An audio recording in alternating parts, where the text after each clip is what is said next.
এই প্রতিরক্ষা জোটে কি হবে? তারা কি ক্ষেপণাস্ত্র ছুড়বে, অস্ত্র ছুড়বে? এটা কিন্তু পরিষ্কার হয়নি। বাংলাদেশ আন্তর্জাতিকভাবে খুবই গুরুত্বপূর্ণ এবং স্পর্শকাতর একটি বিষয়ে সিদ্ধান্ত নিয়েছে। সেটি হচ্ছে সৌদি আরবের নেতৃত্বে সামুদ্রিক প্রতিরক্ষা জোটে বাংলাদেশ অংশ নিয়েছে। আ.ন.ম মুনিরুজ্জামান নিরাপত্তা বিশ্লেষকের বক্তব্য দিয়ে শুরু করি আলোচনাটা। সেটা হচ্ছে ইরান যুদ্ধের কারণে মধ্যপ্রাচ্যে বিভাজন স্পষ্ট হয়ে গেছে। পুরো মধ্যপ্রাচ্যের সঙ্গে যেহেতু বাংলাদেশের সম্পর্ক আর স্বার্থ জড়িত, তাই এই বিষয়গুলো বিবেচনায় নিতে হবে। কিভাবে ভারসাম্য রক্ষা করা সম্ভব?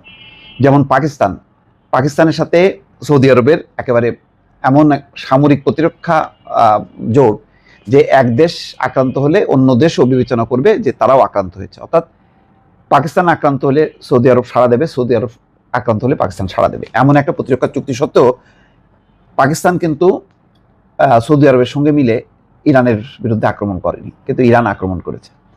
ইরান ইরাকেও আক্রমণ করেছে, সেখানেও পাকিস্তান অংশ নেয়নি, সেখানে আমেরিকা সৌদি আরব মিলে অংশ নিয়েছে। তো সেই রকম অবস্থায় বাংলাদেশ সামুদ্রিক প্রতিরক্ষা জোট, প্রতিরক্ষার সাথে সামরিক একটি সম্পর্ক যুক্ত। সুতরাং এটা খুবই স্পর্শকাতর। এটা নিঃসন্দেহে বলা যায় যে ইরান এটিকে সমর্থন করবে না, কারণ এই জোটে ইরান নেই।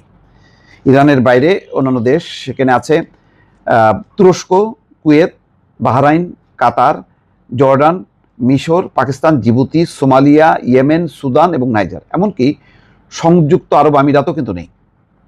এখানে খুবই এটা গুরুত্বপূর্ণ। আরও কয়েকটা মধ্যপ্রাচ্যের আরও কয়েকটা দেশ এখানে নেই।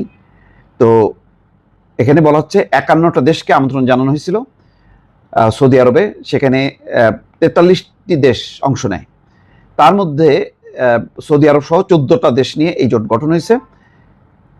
সেখানে অংশ নেয় গত বৃহস্পতিবার সৌদি আরবের নেতৃত্বে অনুষ্ঠিত বৈঠকে বাংলাদেশের পক্ষে যোগ দেন সশস্ত্র বাহিনী বিভাগের principal staff officer lieutenant general Mir Mushfiqur Rahman. তার মানে প্রতিরক্ষা সামরিক জোট এটা, সেই কারণে একজন জেনারেল অংশ নিয়েছে।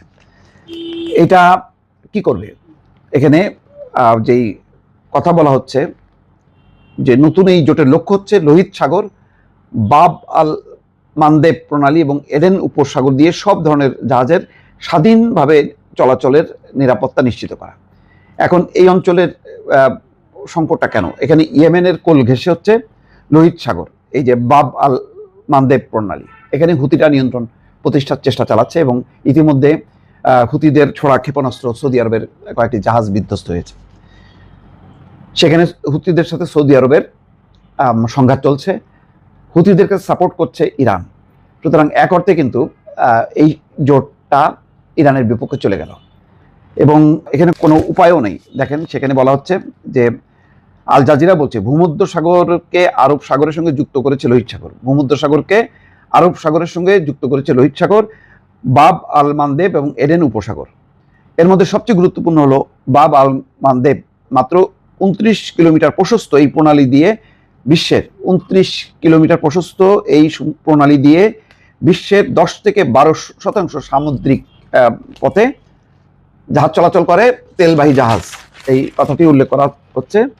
কোনো কারণে এই প্রণালী বন্ধ হয়ে গেলে জ্বালানি বাজার সহ বিশ্ব বাণিজ্য অস্থিতিশীল হয়ে পড়তে পারে। হরমুজ প্রণালীর উপর তো নিয়ন্ত্রণ নেই, সেটা নিয়ন্ত্রণ করছে ইরান। সুতরাং এখন যদি বাব আল মানদেব এই প্রণালী, এই উপসাগরও যদি বন্ধ হয়ে যায়, তাহলে তেল পরিবহন সাংঘাতিক রকম সংকট। সেটা সৌদি আরবের জন্য তো বটেই, সৌদি আরব থেকে যে সমস্ত দেশ তেল নেয় বাংলাদেশও তারাও সংকটে পড়বে।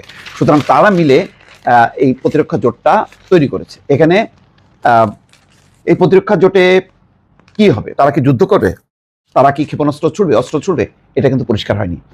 যেহেতু শুরুতেই যদি এরকম একটি ঘোষণা আসতো যে এই জোট মিলে তারা সামরিক অভিযান করবে, এটা একটা আবার নতুন মাত্রায় উত্তেজনা তৈরি হতো। কিন্তু এটা আমার যেটা ধারণা, এই যে জোটটা ইরানের উপর একটা চাপ তৈরি করবে। ইরান যাতে ভয় পায় যে এই দেশগুলো প্রতিরক্ষা জোট গঠন করেছে, এরা যৌথভাবে হামলা চালাবে, তখন ইরানও নিবৃত্ত থাকবে। সম্ভবত এরকম চাপ তৈরির কৌশল হিসাবে এই পদক্ষেপ নিয়েছে সৌদি আরব। তবে যদি পরিস্থিতির অবনতি হয়, তখন হয়তো বাধ্য হয়ে সৌদি আরবের নেতৃত্বে এই প্রতিরক্ষা জোট, তখন তারা সামরিক মানে আত্মরক্ষার জন্য, অর্থাৎ সামুদ্রিক জাহাজের নিরাপদে চলাচলের জন্য সামরিক যে কার্যক্রম যা যা নেওয়া দরকার সেগুলি নিবে। তো বিষয়টা নিঃসন্দেহে বলা যায় যে যেহেতু মধ্যপ্রাচ্যে ইতিমধ্যে বিভাজন দেখা দিয়েছে, ইরাকে হামলার পরে ইরাক রিয়াক্ট করেছে, তাদের সার্বভৌমত্ব লঙ্ঘন হয়েছে, ওইদিকে লেবাননে যুদ্ধ ছড়াই গেছে, সেখানে লেবানন এটি একটা অস্থিরতা, ইয়েমেনে একটা অস্থিরতা, সব মিলে পুরো মধ্যপ্রাচ্য অঞ্চলটা এখন চরম অস্থিতিশীল একটি পরিস্থিতির মধ্যে এরকম একটি জোট আর একটা নতুন মাত্রা যুক্ত হলো দর্শক।